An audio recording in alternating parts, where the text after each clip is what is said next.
Apesar das controvérsias do vai não vai, o Campeonato Carioca tá de volta. E aí, quem você acha que vai ser campeão? Fla? Flu? Vascão ou Fogão? A hegemonia desses times no estado é tão grande que a gente até esquece que existem outros times disputando o torneio.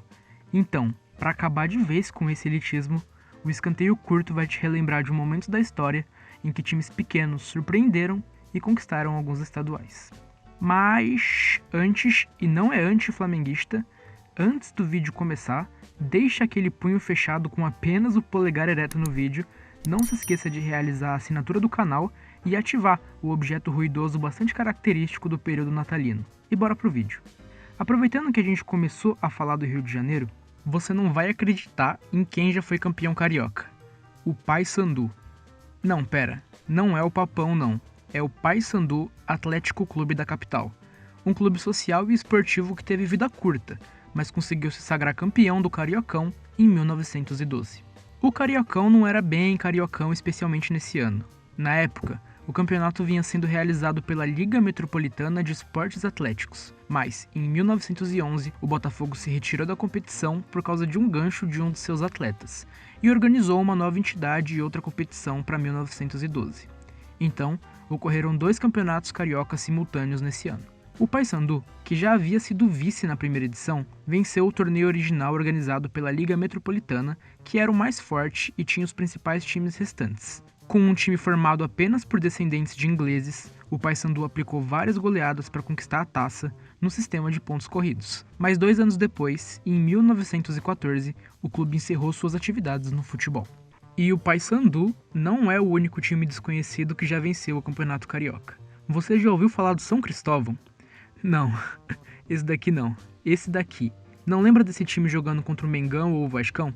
Pois é que a última vez que ele esteve na elite do Campeonato Carioca foi em 1995. Hoje em dia ele disputa a 3ª divisão do Campeonato Estadual. Mas acredite se quiser, o clube cadete, como é conhecido, já atingiu a glória máxima da competição. Foi lá nos primórdios do campeonato, em 1926. Nos 10 anos anteriores, o São Cristóvão tinha conseguido boas colocações, mas em 26 eles conseguiram desbancar os favoritos. Também foi uma edição de pontos corridos, mas o último jogo, contra o Flamengo, teve pinta de decisão. E a goleada por 5-1 tirou o título do Vasco, que tinha feito seu último jogo 2 meses antes. Depois da conquista, o clube ainda se manteve relevante na competição até o começo da década de 40. Foram até vice em 34, mas desde o rebaixamento em 95 foi ladeira abaixo. E em 2012 se tornou o primeiro campeão a cair para a 3ª divisão do Carioca, no caso. A gente agora pega a rodovia Washington Luiz, sai da cidade maravilhosa e vai direto para o melhor estado do país. E para falar de time que surpreendeu no Campeonato Mineiro, é preciso citar a Caldense, que já tomou os holofotes mais de uma vez no século XXI. O time do sul de Minas, lá em 2002, conquistou o Mineirão. Nesse ano, o campeonato foi disputado por apenas 8 equipes, em um modelo de pontos corridos, e não contou com a participação dos 3 maiores do estado, Atlético, América e Cruzeiro. Apesar de esse ter sido o único título mineiro da Caldense, o maior feito da história do clube pode ter sido um vice-campeonato. Você já sabe do que eu tô falando. Em 2015, o time de Poços de Caldas alcançava a final do estadual com a vantagem de jogar por um empate para se sagrar campeão. O time fazia história, chegava invicto à decisão diante do Atlético Mineiro. Após o fim da primeira partida da grande final, o 0-0 enchia de esperança os torcedores da Caldense. Esse sentimento duraria até os 32 minutos da etapa complementar da segunda partida da decisão.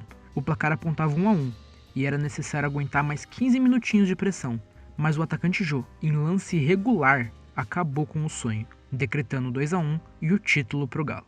Ainda nesse século, houve um time que também surpreendeu em Minas. No ano de 2005, o Ipatinga, time com apenas 7 anos de existência, vinha em boa fase. Comandado por Ney Franco, o time alviverde, que era chamado de filial do Cruzeiro por ter pegado emprestado muitos jogadores, perdeu só um jogo na primeira fase do Mineirão. Isso resultou numa final contra a Raposa. Depois do 1-1 no primeiro jogo, o Ipatinga garantiu o 2-1 e levou o título inesperado. Mas agora vamos regredir algumas décadas para falar da próxima zebra em terras mineiras.